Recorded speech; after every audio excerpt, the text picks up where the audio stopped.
Non, pas le soleil! S'il te plaît, reste où tu es et ne bouge plus. Merci. Il s'en va, j'en suis sûre qu'il s'en va.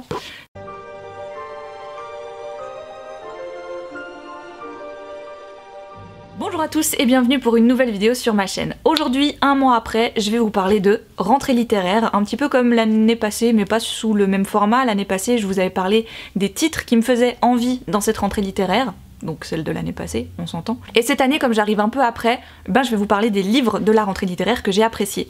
Alors la rentrée littéraire, il y a encore pas si longtemps que ça, je m'en foutais un peu, parce que j'étais pas dans des rayons en librairie où ça impactait vraiment en fait. Sauf qu'aujourd'hui, depuis quelques mois, j'ai à charge le 50% d'un rayon littérature adulte, ce qui comporte la littérature classique, blanche, poésie théâtre, contemporaine, historique, SF, fantasy, polar, thriller, etc. On est 2 libraires sur le coup, et forcément, qui dit rentrée littéraire, et quand tu as le rayon littérature à charge, eh ben c'est un moment très très important. Tu as beau ne pas t'y intéresser grandement, tout l'aspect médiatique, etc. Ça peut éventuellement nous passer au-dessus, mais l'impact commercial que ça peut avoir, mine de rien, je dois quand même m'y intéresser un petit peu. En plus de ça, quand ça fait à peu près 2 mois que tu n'as plus rien à présenter sur tes tables, parce que ça fait 2 mois que les éditeurs sont en vacances, en tout cas ne publient rien à ce moment-là, tu es très contente de voir arriver la rentrée littéraire, tu es très contente de revoir des vrais offices, des trucs avec des nouveautés dedans, des colis où il y a des nouveaux livres.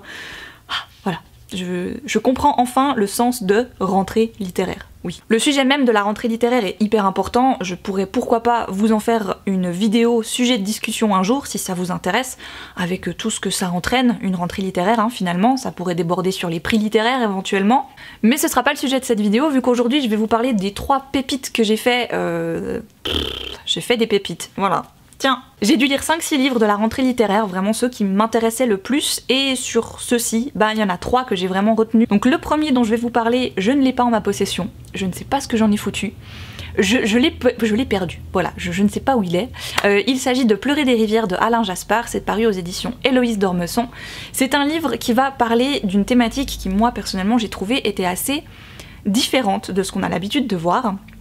On va déjà mettre le lecteur dans une position un petit peu de juge, on va dire, jusqu'à la fin de l'histoire, à savoir qu'est-ce qu'on choisit entre la loi du cœur et la loi, celle qu'on a dans notre monde. On a d'un côté Franck et Meriem qui sont un couple de gitans, de gens du voyage, qui ont 7 enfants. Lui travaille dans la ferraille si je me trompe pas, et en gros son van, son moyen de transport, c'est son bébé, c'est avec ça qu'il gagne sa vie, c'est avec ça qu'il fait vivre sa famille.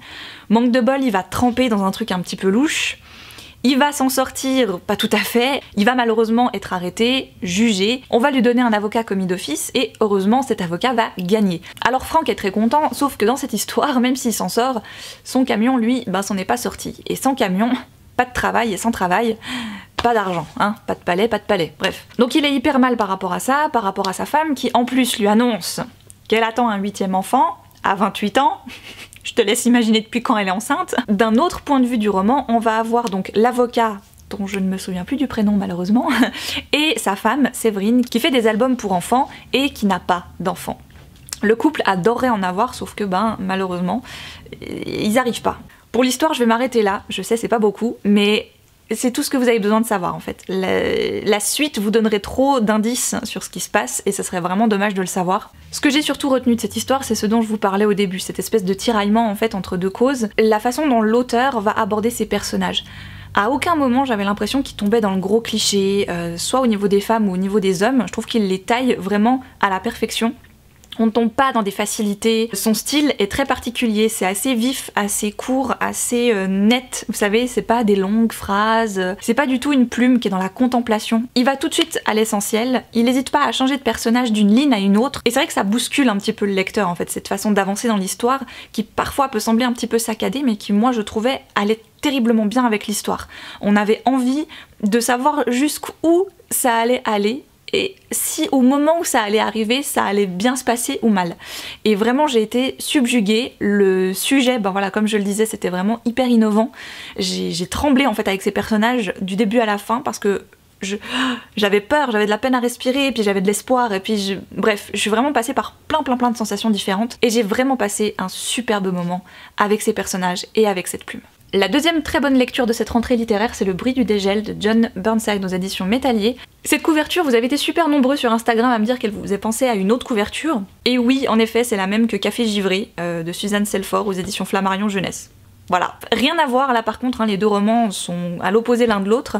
Ce livre-là peut aller pour un Cold Winter Challenge, on m'a aussi posé la question, mais le bruit du dégel, c'est plutôt une métaphore dans cette histoire. C'est ce que va vivre le personnage de Kate. Elle est étudiante, elle est alcoolique et elle vivote, on va dire, un petit peu sous la coupe de son colocataire amant, qui fait des films plutôt dans une veine un peu contemporaine. Elle sait pas trop comment vivre autrement que à ses crochets, donc elle effectue des 2-3 trucs pour lui en fait, pour lui rendre service.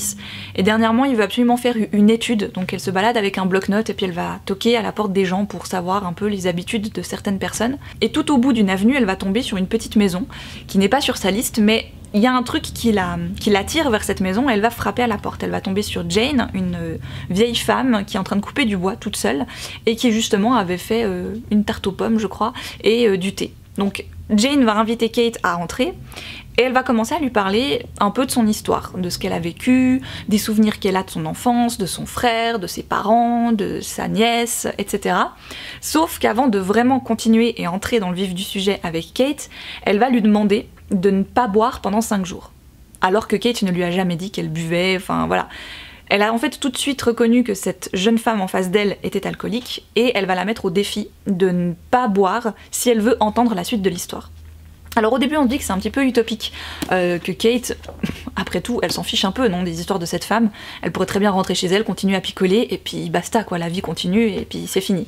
Sauf que non, Kate va se prendre au jeu, et on va assister à une sorte de réécriture de Scheherazade, qui va raconter chaque jour un petit peu ses histoires, et Kate va entrer dans cette mécanique, et elle décide d'arrêter de boire. C'était agréable à lire parce qu'il y avait ces histoires dans cette histoire.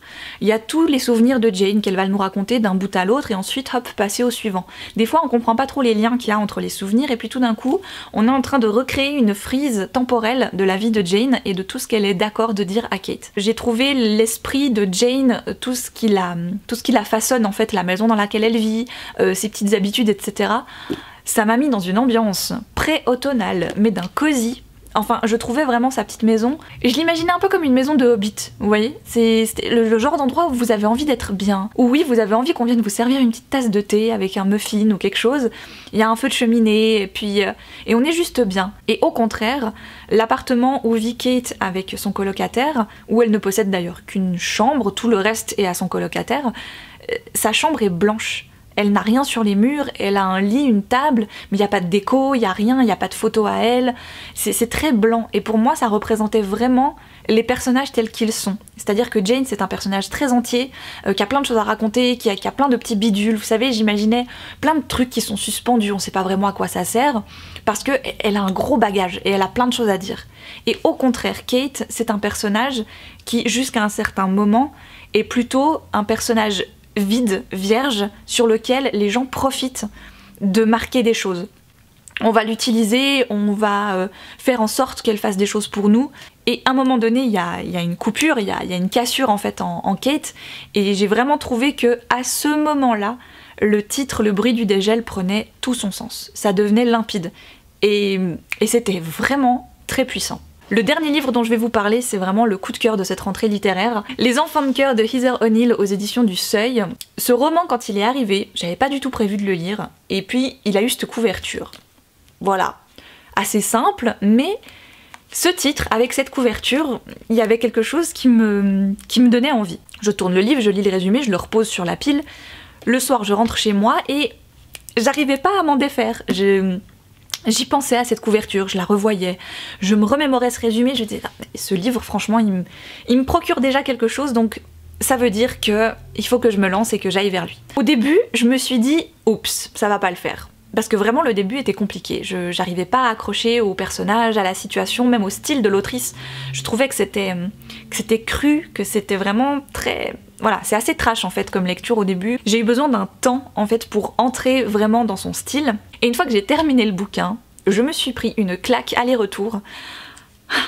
Voilà, j'en suis encore sur les fesses, c'est pour vous dire. Dans cette histoire, on est à Montréal en 1914 et vont naître 2 enfants, comme bien d'autres, Rose et Pierrot, qui sont les diminutifs surnoms de Joseph et Marie, parce qu'à l'époque, énormément d'orphelins s'appelaient Joseph et Marie. Et les 2 enfants vont grandir en orphelinat. Très vite, les religieuses comprennent que ces deux-là, ils forment un sacré duo, donc il vaudrait mieux pas qu'ils restent ensemble. On essaye vainement de les éloigner, sauf que bien sûr, ça ne marche pas. Et le pire de ça, c'est quand elles se rendent compte que quand ils font des spectacles les 2 ensemble, pour, je sais pas, des spectacles d'école, d'orphelinat, etc., eh bien les gens adorent ça. Et les gens reversent beaucoup plus d'argent à l'orphelinat quand ces 2-là fonctionnent ensemble. C'est un comble. Donc bon, ils vont finalement essayer de les mettre un peu ensemble, mais pas trop. Au milieu de tout ça, il y a une religieuse en particulier qui a des vues sur Pierrot, donc qui est un jeune garçon quand même à l'époque, il a une dizaine d'années à peine. Elle a des vues sur lui et elle va faire des choses pas du tout catholiques avec ce petit garçon. Donc c'est comme ça qu'il va entrer dans le monde de la sexualité. Voilà. Donc déjà rien que là, j'étais « oh purée ». Les années vont passer, les 2 orphelins vont grandir et chacun va réussir à plus ou moins trouver une situation intéressante. Pierrot va devenir la pupille d'un vieil homme qui a une très très grande fortune, mais tous ses enfants ne pensent plus du tout à lui, sont aux 4 coins du monde, et enfin bref, le laisse en fait tout seul dans sa maison. Et de l'autre côté, on a Rose qui, elle, va entrer en tant que gouvernante dans une grande famille bourgeoise, où le mari gère plusieurs établissements de spectacles en ville, et où madame se morfond de sa vie toute seule à la campagne avec ses 2 enfants terribles qu'elle n'arrive absolument pas à gérer. Donc en fait, Rose va entrer à leur service, et un jour elle va avoir des pensées particulières envers son patron, qu'elle va mettre en pratique d'ailleurs, voilà. Et en fait c'est ça qui au début m'a un petit peu dérangée, c'est que tout tourne beaucoup autour de la vie sexuelle de Pierrot et Rose. Le temps va passer, ils vont grandir, ils vont changer de travail, etc. Ils vont se retrouver dans différents endroits, mais jamais ils n'arrivent à remettre la main l'un sur l'autre. Et pourtant, ils sont fous amoureux. Pierrot ne fait que penser à Rose, et Rose se demande pourquoi Pierrot est parti sans rien lui dire. Mais les 2 personnages ont toujours le même rêve qui les poursuit encore et encore, c'est de créer leur propre spectacle, d'être enfin leur propre patron et d'avancer dans le show business. Si Pierrot m'a un petit peu moins touchée, peut-être parce que j'étais moins dans son truc de piano, musique, etc., Rose était beaucoup plus attachante, et elle n'hésite pas à faire des choses qui pourraient lui attirer des ennuis, mais si ça peut lui permettre d'aller plus loin, de surtout se sortir en fait d'un système, de quelque chose, elle va le faire quand même. Et j'ai bien aimé en fait qu'elle prenne les devants, qu'elle fasse les choses. En plus, à l'époque, pour une femme, elle a vraiment beaucoup de qualités, et en même temps l'autrice n'hésite pas à jouer sur les côtés sombres de son personnage, avec justement tout ce qu'elle pense de la sexualité, tout ce qui l'attire dans la sexualité. C'est pas forcément des schémas qu'on a l'habitude de voir dans des romans. Et même si au début, ça me semblait un petit peu, voilà, j'avais pas l'habitude de ça, donc j'étais un peu dérangée, j'avoue, j'étais un peu dérangée au début. Petit à petit, je m'y suis fait, et j'ai trouvé Rose finalement très intéressante face à ça, et à la façon dont elle gère tout ça. Et alors, beaucoup de fins étaient possibles, plein de choix s'offraient à l'autrice, et je trouve qu'elle a encore choisi celle à laquelle je m'attendais peut-être le moins, mais celle finalement qui je pense colle le mieux. Parce que tomber dans le cliché à ce moment-là, c'était fortement possible, et dommage parce que ça aurait ruiné, je pense, beaucoup de choses au niveau du roman, mais elle a fait le bon choix, selon moi, et ça fait une fin pas comme les autres, ce qui fait qu'on garde ce roman en mémoire pendant un bon bout de temps. Je ne sais pas si vous avez fait des lectures spéciales rentrée littéraire ou non, si c'est le cas, dites-le moi, dites-moi les titres si vous avez apprécié ou non. Je vous embrasse très fort, je vous souhaite de merveilleuses lectures et je vous dis à une toute prochaine.